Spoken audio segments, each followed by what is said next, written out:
The last question. So I'll let anybody that wants it take it here, but how does evolutionary theory deal with death, murder, disease, that sort of thing? Well,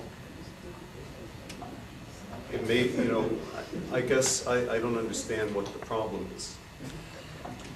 I think that it's a lot of, I suspect it's sort of the moral question of, The murder is getting there. yeah. My take on this was that death has not so much an evolutionary understanding as it is a biological understanding. Organisms do not live indefinitely, and some plants have developed adaptations which arguably without disease, etc., could theoretically live forever. Protozoans do essentially live forever. I mean, Unless right, squished under a cover. right.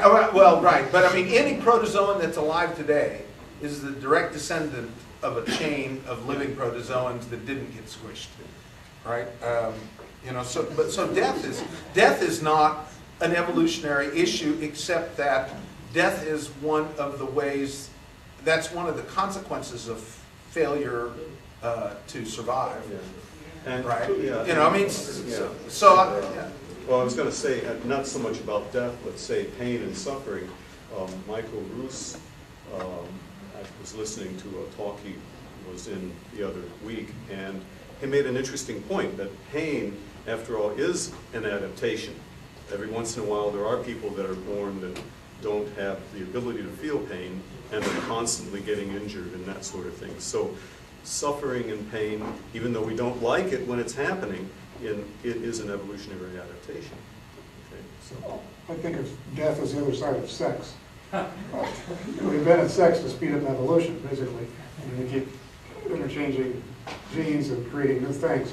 If you're creating all these new things, you got to get rid of the older ones, so you got to kill them off. Because you don't have to kill off the amoeba because it's not constantly necessarily, doesn't have to keep creating more and more varieties of amoeba. David, you're not talking about intentionality, are you? Well, yeah, that's what I was meaning to I'm do using myself. intentional language.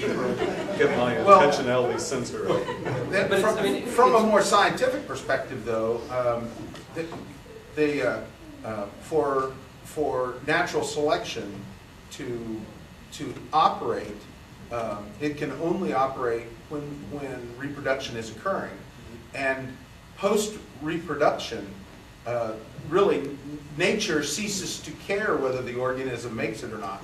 So you have organisms that mate and die, or you have other organisms that have a prolonged mating lifetime, but when they cease to be reproductive, their bodies tend to start deteriorating. Up until then, it's not as accelerated. I think nature does care. Once you're dead, because you're using up resources, you're in the way.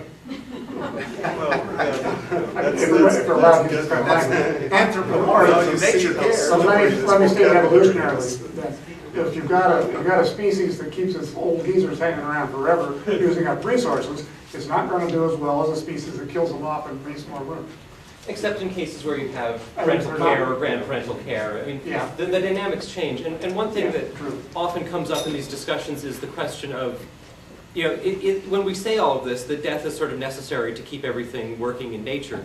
That's not to say that death or murder or any of these things are morally good or what have you. They exist. They are, as gravity exists. That's not to say that it's good that things fall down. They fall down. And so we can explain it using evolution, but we can't say that it's right or wrong, that it's good or bad, solely on that basis. That might help us make some of those judgments, but that's not the basis.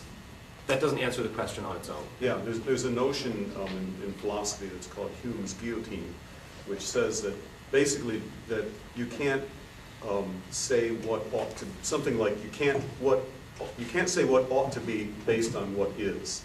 They're different things. So the fact that death and suffering and murder and things like that happen, and in an evolutionary context, doesn't mean that that's what ought to be from a moral sense. Does that make a little? I would also offer the person that wrote this, the suggestion that on the disease question here, there's probably a gazillion books, but one that I've read that is very good. If you understand disease as a parasitic relationship, then read Parasite Rex by Carl Zimmer. And you'll never, even if you didn't write this, read it. You'll never look at parasites the same way. But he does point out a lot of co-evolutionary warfare going on between predators, prey, and disease organisms and hosts, etc.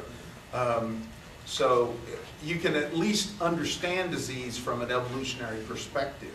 Yeah, I mean, it is a sort of a co-evolutionary thing. From a microbe's point of view, we represent, as an individuals, we represent a great food source.